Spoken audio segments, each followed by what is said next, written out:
Most people today are living with an overactive nervous system and don't even know it. You wake up tired, feel anxious for no reason, can't switch off at night, and little things hit you way harder than they should. That's not just stress, it's your nervous system stuck in survival mode, constantly pumping out adrenaline and keeping you in a state of high alert. So in this video, I'm going to show you exactly how to calm it all down, using a complete protocol that covers lifestyle, diet, and supplements. Let's break everything down step by step and help your body shift from fight or flight to rest and recovery. Okay, let's start by talking about how your nervous system is set up, and here we are mostly interested in your autonomic nervous system, so that part that regulates your reaction to stress. The autonomic nervous system has two main branches: the sympathetic, which is your fight or flight response, and the parasympathetic branch, which is your rest and digest mode. Actually, there is a third called the enteric nervous system, but for the sake of this video, let's focus on the two main ones, so sympathetic and parasympathetic. Ideally, these two systems are in balance, so you react to stress when needed and then return to a calm, relaxed state afterwards. But for a lot of people today, that balance is completely gone. Instead of switching back to calm after a stressful event, your body stays stuck in high alert. That's what we call sympathetic dominance, when the stress side of your nervous system is always running the show. And when that happens long term, your body and brain pay the price. Some of the most common symptoms of an overactive nervous system include muscle tension, jaw clenching or tight shoulders, racing thoughts, anxiety and panic, restless sleep or trouble falling asleep, digestive issues, feeling tired but wired, sensitivity to noises, lights or sudden changes, and always being on edge or overly reactive to even the smallest things. The good news is that you can reset your nervous system and finally feel calm again, but it takes a full body approach, and we need to work on this from three angles: your lifestyle, your diet, and also supplements. So that's exactly what this video is going to walk you through. Let's start with lifestyle. This is where most people need to begin because your nervous system doesn't heal unless your body feels safe. And to feel safe, you need to reduce stress, not just in your mind, but in your day-to-day routines. Now, when I say reduce stress, I don't mean quitting your job and moving to Bali. I mean training your body to calm down through something called active relaxation. Now, what is active relaxation? Most people confuse relaxation with zoning out. They watch Netflix, scroll on their phone, or lie on the couch. But that's what we call passive relaxation. So you're distracted, but your nervous system isn't actually calming down. Active relaxation is different.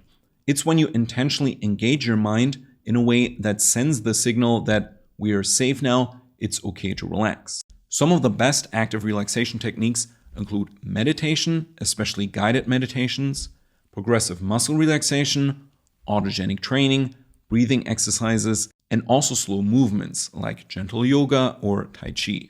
Of those, my personal favorite is meditation. Just 10 to 20 minutes a day can help reset your nervous system over time. But the trick is to find what works for you, so something that you like. If meditation bores you, then try PMR or breathing exercises instead. The important thing isn't which technique you pick, but that it's something that you do regularly. Make it a daily ritual like brushing your teeth. Other lifestyle tools that can help calm your nervous system would be things like vagus nerve stimulation. So your vagus nerve is the main pathway of your parasympathetic nervous system. Stimulating it can shift your body out of fight or flight and into rest and digest. You can do this naturally through breathing or even cold exposure. But there are also electronic vagus nerve stimulators, which use tiny electric impulses through your ear to activate your nervous system directly. I will link my favorite vagus nerve stimulation device in the description. They are definitely very expensive, but can help, and I still use it every day. Another good starting point is brain retraining, especially for people whose stress response has become hypersensitive over time. Brain retraining basically means rewiring your stress pathways using programs like the Gupta program. These methods work by calming the amygdala, the part of your brain that sets off the fight or flight response, and they are usually a mix between thought exercises and also meditation. Infrared saunas or traditional heat therapy can also help reduce muscle tension improve detoxification, and support deep relaxation. But only if your body can handle the heat, so it's not a must. If you feel dizzy or exhausted afterwards, then it's definitely too much. But if your body reacts positively to it, it can definitely be another way of calming you down. And then there are also things like nature walks and just connecting with friends and family. Both help lower cortisol and increase oxytocin, which calms your nervous system. Sometimes simple things like going for a walk and spending time with your family is the best way to get started, but it's often neglected, especially if you live in a big city like me. Great. With all of that out of the way, let's talk about nutrition. Your nervous system runs on nutrients, and if you're missing the ones that calm you down or are overloaded in the ones that stimulate you, then you will also stay stuck in high gear. Here's what I see most often in people with an overactive nervous system. One, we have low magnesium and low zinc. These are your calming minerals. Magnesium helps block adrenaline and supports GABA, which is your brain's calming neurotransmitter. Zinc helps reduce excess copper, which we will talk about next.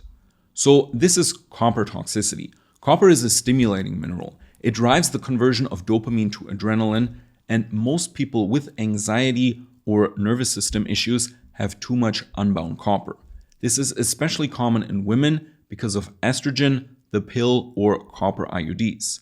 It's also fairly common in vegans or strict vegetarians who eat a lot of copper-rich foods, but not enough zinc, which is mostly found in animal proteins. Calcium imbalances are also very common. So too much calcium in soft tissue and not enough in the bones where it's supposed to be.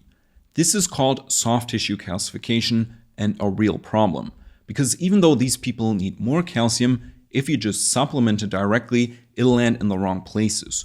So you'll also have to work on calcium bioavailability to make sure that it comes out of the wrong places and gets stored in your bones again. Another common thing that we see in overstimulated people is overmethylation. So some people produce too many neurotransmitters, especially serotonin and adrenaline, because their methylation pathways are too active. These people often feel overly sensitive, anxious, or irritable, and we can downregulate that through nutrition. I have an entire video on what overmethylation is that I will link in the description. And lastly, metal toxicity. So this can also include copper, like I said before, but also lead, mercury, or aluminum. These metals disrupt neurotransmitters, stress the brain, and make you more reactive. Supporting your elimination of these metals is key to fixing this. Now, some of these conditions are probably new to you, so I will link relevant videos explaining each problem in more detail in the description. Make sure to check it out if you don't know where to start.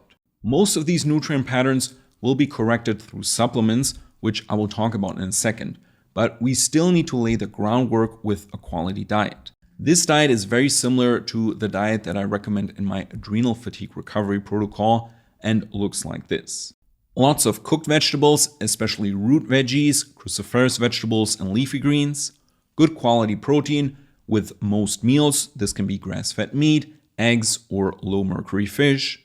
Healthy fats like olive oil, wheat germ oil, quality butter, and beef tallow.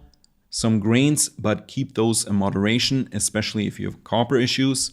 And moderate fruit to balance sugar cravings. If possible, you want to get your nutrients tested properly because that will really help with the specifics of your diet and what you need. But in general, this is a good setup that I would always start with. Now, food won't fix your problems overnight, but it lays the groundwork for the supplements that we will talk about now. Basically, we use these supplements to correct the imbalances that I talked about before, and the specifics will obviously depend on your individual circumstances and what conditions you have. But like I said before, pretty much everyone with an overactive nervous system is low in calming minerals. So these would be the first supplements that I would take. Again, magnesium is needed to block adrenaline, relax muscles, and support GABA. Zinc helps detox copper and stabilize mood. And calcium is actually also a calming mineral, and it helps stabilize nerve signals when it's used correctly. So like I said before, you really need to focus on calcium bioavailability and not just take a regular calcium supplement. Other calming nutrients that are often helpful include things like lithium orotate, which helps stabilize your mood, GABA supplements, which again is the calming neurotransmitter that you can also supplement directly. I prefer the fermented version here. L-theanine, which is found in green tea and is great for a calming focus. Inositol, which helps reduce anxiety and stabilize blood sugar. And phosphatidylserine, which helps regulate cortisol levels. Not all of these work for everyone, and you definitely don't need to supplement all of these. But they are nice add-ons to help you further calm down if the calming minerals aren't enough. And then we also have adaptogens, so herbs like ashwagandha, rhodiola, and Bacopa monnieri that can help regulate your body's stress response. Not everyone tolerates them well, so if you don't, you can definitely skip them. But for those that do tolerate them well, it can definitely be a game changer. Next, we can also use supplements to bring adrenaline back down to normal levels. This is crucial if you feel like you're constantly wired, and it mostly comes down to fixing copper issues. I said this before, but copper drives the conversion of dopamine to adrenaline, so bringing it back into balance really helps people calm down again. Common supplements for copper toxicity would be things like vitamin C, zinc, manganese, as well as liver and bile support, because that's how copper leaves the body. But here things can get really complex, and many people get side effects from the detox process. So it's best to follow a protocol that is customized to your individual needs. I will link my copper toxicity masterclass in the description for you to check out. The other category of people with high adrenaline, besides those who have copper toxicity, are overmethylators, which we already talked about before.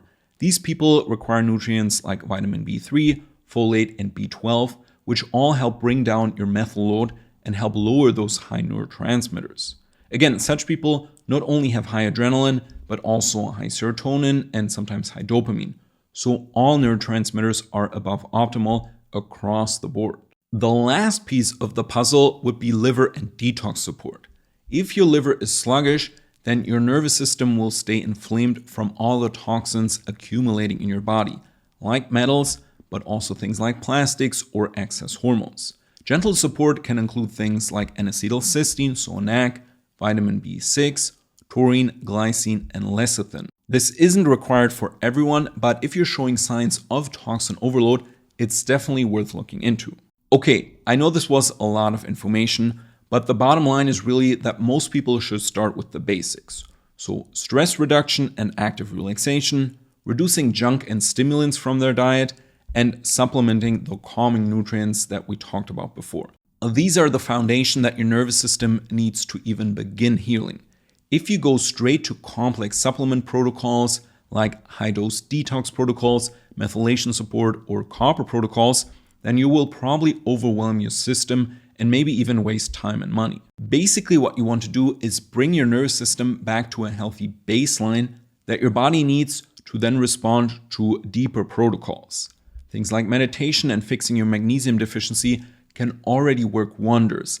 And then later on, you can start looking at the rest of your problems. Once your body is more stable, it's much easier to identify the specific problems. So copper toxicity, overmethylation, or a sluggish liver, for example. And then you can tailor your supplement plan accordingly to your specific needs. What I want you to understand is that an overworked nervous system is really the result of the high-stress lifestyle that we all lead, together with the nutrient-void diet that most of us follow. Don't expect miracles overnight, because this is a process of retraining your body and mind. But if you stay consistent, you will definitely feel calmer and more grounded over time.